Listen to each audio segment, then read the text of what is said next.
Hi, everybody. Thanks for listening to Thoughts on Procter & Gamble's fiscal second quarter 2018 earnings report. I'm Nolan Kamer, a senior wealth advisor, and with me today is one of our portfolio managers, Kyle Moore. By all takes and the stock's response, the quarter was not great for P&G. A few of the disappointments in the quarter included weaker than expected gross margins, first pricing declines since 2011, and cautious guidance moving forward for the company. Kyle, do you mind just touching on a few of those in a little more detail for us? Yeah, sure. So going into the quarter, we had the expectations that, with FX tailwinds, that the top line revenue should look pretty good.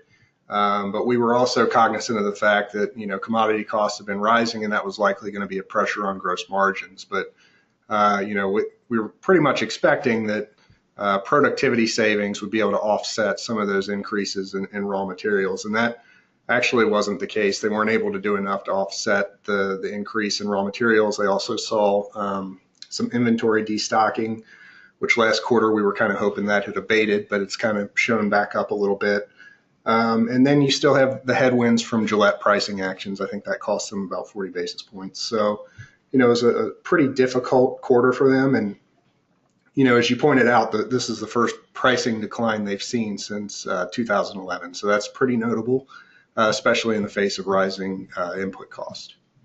So as with a number of the recent conference calls, it's kind of been a mixed bag, some challenges, but also some things on the positive side. What are a few things that maybe the company pointed to that either showed some growth or were positives going forward for Procter & Gamble? Sure. So fabric and home care, that was growing pretty nicely, and beauty also looked pretty well.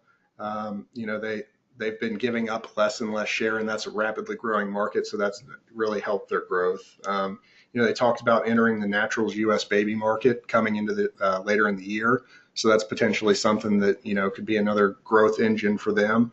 And just implicit in the guidance that the company gave, basically they're implying that the back half of the year is going to get better. And that's kind of been the theme. Last year it was the same thing, where it was a back half of the year story, and that actually, checked out. The back half improved. So, it's optimistic that things are going to pick up, but it was definitely a tough environment.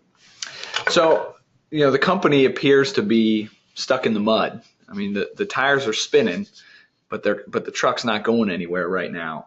Any visibility on when we might see things start to turn the corner a little bit, or is the environment and the industry just in such a tough place with increased competition that challenges may continue for a while?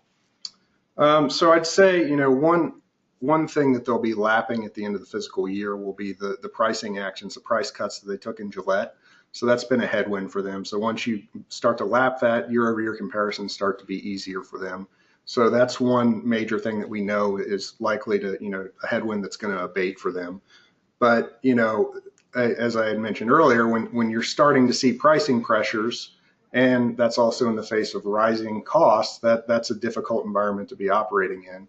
And, I think the unknown is what kind of competitive response you see with some of the recent pricing actions. So Gillette, or recently they announced in Love's that they'd taken some pricing actions in the low end of the diaper market. So how competitors respond to that, it's tough to say. So it's certainly far from clear in terms of a growth path from here, but we do know that things should get a little easier for them in the back half. So trying to walk that tightrope of keeping pricing power, but also market share. Yeah, exactly. Got it. All right. Last thing here. Mentions of Nelson Peltz. Any of that on the conference call, or should we hear from him or expect to hear from him anytime soon? No, you didn't hear a word about Nelson Peltz. And, I think everybody's kind of glad for the drama to be over and get back to trying to get Procter back to growing and being as good of a business as we know it can be. So didn't hear anything there. And my take is Nelson Peltz is likely to try and play nice early on, trying to win some allies on the board. So that way he's still not the outcast, the lone guy trying to drive change. He's going to need some people in his corner as well. So I would expect him, as long as things can continue to progress reasonably well, I would expect him to remain relatively quiet to the public. I'm sure he's going to be active in the boardroom, but that will be less clear to us from the outside. Should be fascinating to watch as we move forward. I'll close with mentioning that in the next couple of weeks, there's a big consumer conference in New York. Procter & Gamble will be a presenter at that conference. This is something we'll be watching closely as a lot of companies take advantage of this to announce big strategic planning decisions or changes with their focus. So we'll have our eyes on that and maybe report back to you on some findings here in a few weeks. So thanks, Kyle, for your insight today, and appreciate everyone listening. If you have any questions, don't hesitate to reach out to your wealth advisor team. Thanks again.